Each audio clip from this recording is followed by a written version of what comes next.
Je suis tchadien, non? Je suis anti-français. Les Français ne soutiennent-ils pas le coup d'État? Il y a eu combien de coups d'État ici en Afrique? Les Français, ils ont condamné certains et ils ont avalisé d'autres. Lesquels? Hein? Ici, chez nous au Tchad, le président français n'est-il pas venu ici le jour où notre président là, devrait être président? Mais le Tchad, c'est l'Afrique. L'Union africaine a dit que ce n'est pas un coup d'État, c'est un cas exceptionnel. Mais voilà, mais que l'Union africaine se taise aussi si les Nigériens lui disent que non, c'est nous qui avons décidé que notre armée fasse ça. Oui, je le soutiens à 200% le coup d'État du Niger, jusqu'à demain. Est-ce que ce n'est pas un recul pour la démocratie? Ce n'est pas un recul. Il y a, comme l'a dit le professeur Bado, il y a de bons et de mauvais coups d'État.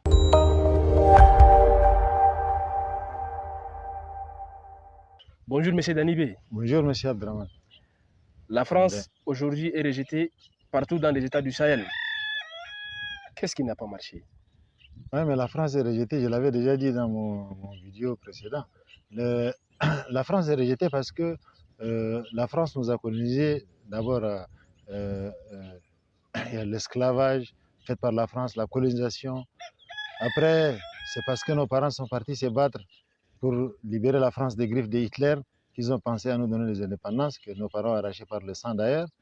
Et après les indépendances, c'était seulement indépendance comme mot. On n'est jamais indépendant, jusqu'aujourd'hui. Jusqu'aujourd'hui. Même chez nous, ici au Tchad, il y a des institutions où les conseillers sont français.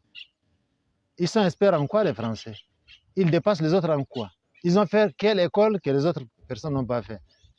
Dans quelle institution ils sont des conseillers? Ils sont des conseillers partout. Vous ne les voyez pas dans l'armée, habillés en notre tenue. Ils sont des conseillers partout. Est-ce que, sincèrement dit, le soldat tchadien a-t-il besoin encore d'un conseil d'un autre soldat sur la terre, là? Si ce n'est pas le Tchadien qui peut conseiller un autre. S'ils peuvent conseiller, ils n'ont qu'à aller conseiller l'Ukraine. Ils n'ont qu'à conseiller l'Ukraine si leurs conseils sont efficaces. Donc, ce qui n'a pas marché, c'est que les Français ne sont pas sincères, ils ne sont pas honnêtes.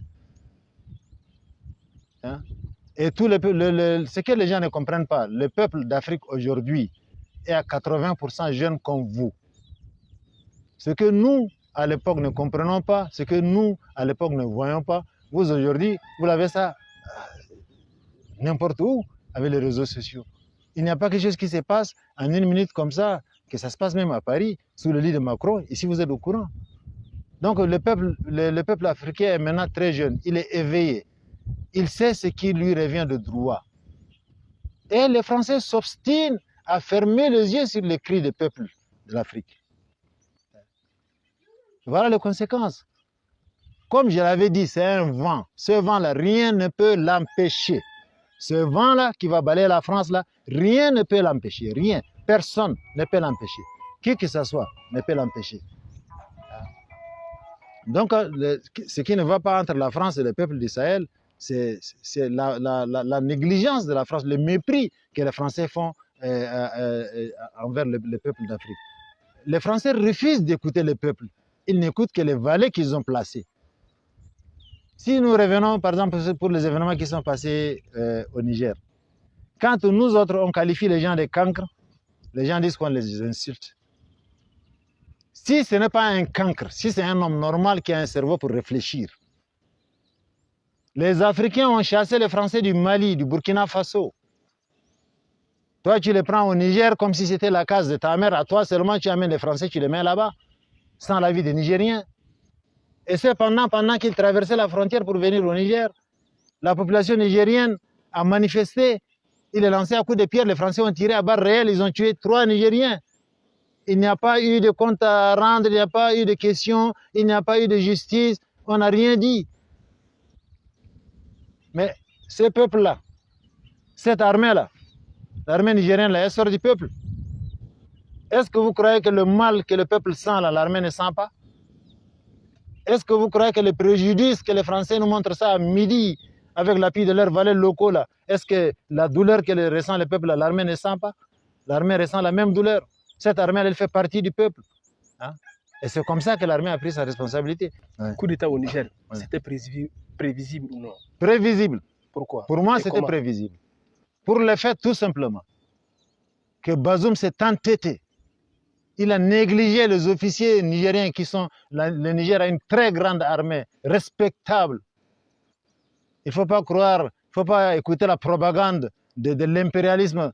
La France avec ses alliés qui racontent que l'armée nigérienne a eu c'est ça. Et lui-même, ce cancre qui vient de partir, il n'a pas honte. Il dit que les terroristes là, sont plus aguerris que l'armée nigérienne. Non, cette armée, il faut la respecter.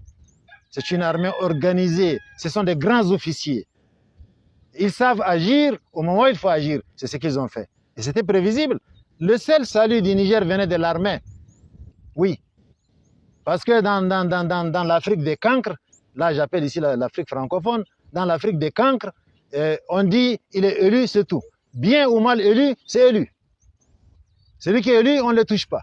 Même s'il égorge les gens, il enlève le foie des gens, il le mange cru, on ne le touche pas. Hein? Mais il y a des mal élus. Et il y a des élus qui viennent aussi par un accident de l'histoire pour faire seulement du mal au peuple. Et l'armée, n'importe où dans le monde, peut-être ici chez nous c'est différent, mais n'importe où dans le monde, l'armée c'est le creuset national. Donc vous voulez dire que Bazoum n'est pas légitime? Légitime, je ne sais pas quel sens on donne à ce mot. Parce que les gens croient que si tu passes par les urnes, qu'elles soient bourrées ou non, on vient, on déclare, on dit que tu es légitime. Mais il est légitime par rapport à quoi? Par rapport à quoi il est légitime? Légitime quand le peuple nigérien refuse que l'armée française vienne chez lui. Tu obliges le peuple nigérien à accepter que l'armée française vienne tout en tuant sur les Nigériens. Tu es légitime. Et ça, c'est quoi on appelle légitime dans l'Afrique francophone? Il a été élu démocratiquement. Mais l'élection, là, ça sert à quoi? Quand un président est élu, là, c'est pour servir le peuple, c'est pour faire ce que le peuple veut.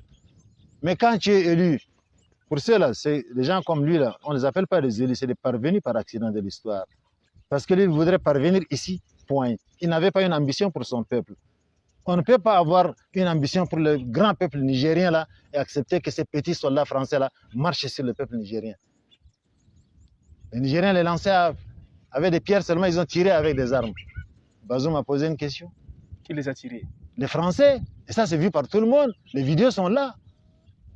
Le jour où les Français devraient convoyer, à partir de la Côte d'Ivoire, ils devraient convoyer, je ne sais pas, les vivres ou bien les armes pour aller donner à leur acolyte ou leur associé, là, et que la population du Niger a refusé. Même au Burkina, c'est la même chose. Ils ont mis, pour un tronçon peut-être de 72 heures, ils ont mis presque 3 semaines. Qui sont ces associés? Hein? Qui sont ces associés? Les associés de la France. Mais c'est les touristes, non? Est-ce que c'est autre chose? Avez-vous des preuves? Beaucoup même. Beaucoup même de preuves. Lesquelles? Non, mais là, on va les brandir dans le grand tribunal africain. Oui. C'est le jour du grand tribunal africain que les preuves viendront. Les preuves, il y en a. Les preuves, il y en a. Qu'est-ce qu'on veut nous dire par terroriste? Les djihad à Galil, ils étaient à Ouagadougou. Moi-même, j'étais à Ouagadougou. Quand les djihad à Galil étaient à Ouaga 2000, avec femmes et enfants. Et tous les gens de MNLA, ils étaient là-bas. C'est de là-bas, à la chute des Blaise, là, qu'on les a ramassés, on les a amenés en Mauritanie. Qui les a amenés? Ce n'est pas la France. Qui a demandé qu'on les amène là-bas? Ce n'est pas la France. Qui les a amenés au nord du Mali? Ce n'est pas la France. Quand les militaires maliens voudraient aller attaquer Kidal, qui leur a dit non, attendez? Ce n'est pas la France. Qu'est-ce qu'on veut nous faire savoir? De ce que nous savons, ils veulent nous obliger à voir ça autrement? Non. C'est leur complice, non? Est-ce que vous, peut-être que vous ne savez pas, les terroristes maintenant qui se battent au Sahel, là, ce sont ceux qui sont transportés de la Syrie, là. De la Syrie, là, ils viennent en quoi? En chameau ou en âne? De la Syrie, là. Quelqu'un quitte la Syrie pour venir ici au Sahel, là. Il vient en quoi? Qui les transporte? Qu'ils ne nous prennent pas des idiots. Bien. Après Mali, Burkina, Guinée et Niger, la France me paraît en déphasage des réalités africaines. Partagez-vous cet avis? Oui. Le déphasage, c'est ça. Mais je ne sais pas si, est-ce que, bon, c'est difficile d'exprimer ça, mais est-ce que Macron a un cerveau pour réfléchir? Quand une population dans un pays se lève, elle manifeste contre la France, qu'est-ce qui empêche aux autorités françaises d'écouter le peuple africain? Qu'est-ce qui les empêche d'écouter les cris des peuples africains? Qu'est-ce qui les empêche d'aller directement vers ces peuples et discuter avec eux? Ils imposent toujours un valet. Mais aucun valet n'est éternel. Ça, les Français doivent le savoir aujourd'hui. Aucun valet n'est éternel. Nulle part dans le monde. La France n'aura jamais un valet plus grand que Pharaon. Le peuple d'Afrique J'aurais souhaité moi-même, en 2002, m'arrêter, comme j'avais promis en son temps, au second mandat. Oui. C'est-à-dire, en 2006, je devrais céder, en fait, disons, Il y a 10 ans. au suivant. La guerre a éclaté. Le mercenaire avait attaqué, il mène ici la ville. Le pays était en guerre. Vous comprenez? Mais en 2016, il Attendez, s'il vous plaît.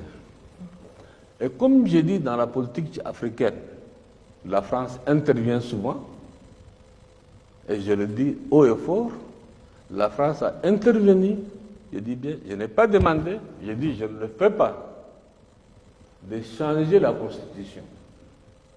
Pour l'histoire, je dis bien. Bongo n'est pas là. Bongo père, je dis bien. C'est à Paris. J'ai refusé. Et je n'ai pas fait la campagne. Qu'est-ce que vous voulez dire? C'est la France qui vous a poussé à continuer? C'est toujours la France qui fait, et c'est toujours la France qui critique, et c'est toujours la France qui est derrière. Mais en Mais là, 2016, la France n'était pas derrière votre Écoutez-moi candidature. d'abord, s'il vous plaît. Ce que vous voulez dire, c'est que c'est Paris qui vous a poussé à Laissez-moi continuer? finir. Laissez-moi finir. Quand, comment on appelle, ils appellent le constitutionnaliste qui est venu ici, je ne connais même pas son nom. Je ne connais même pas son nom. Moi, j'ai refusé, j'ai dit je ne change pas. Ils ont passé par leur arcane, puisque l'Afrique, pour la France, il n'y a rien de, comment on appelle, de caché. C'est entre ses mains. Passé par les uns et les autres, ils ont changé la Constitution. C'est Donc, pas, ce que vous c'est dites pas, ce clairement- n'est pas Déby qui a changé la Constitution. Ce que vous dites clairement, c'est que c'est Paris qui vous a forcé la main pour rester au pouvoir. J'ai dit que en tant que soldat, j'ai donné ma parole d'honneur en son temps de quitter le pouvoir en 2006. Il y a deux choses qui sont intervenues. La guerre, évidemment. La deuxième, c'est la France. Qui vous a dit de continuer. Bien sûr. Et maintenant, aujourd'hui, ce sont ceux-là même qui ont changé la Constitution qui me critiquent.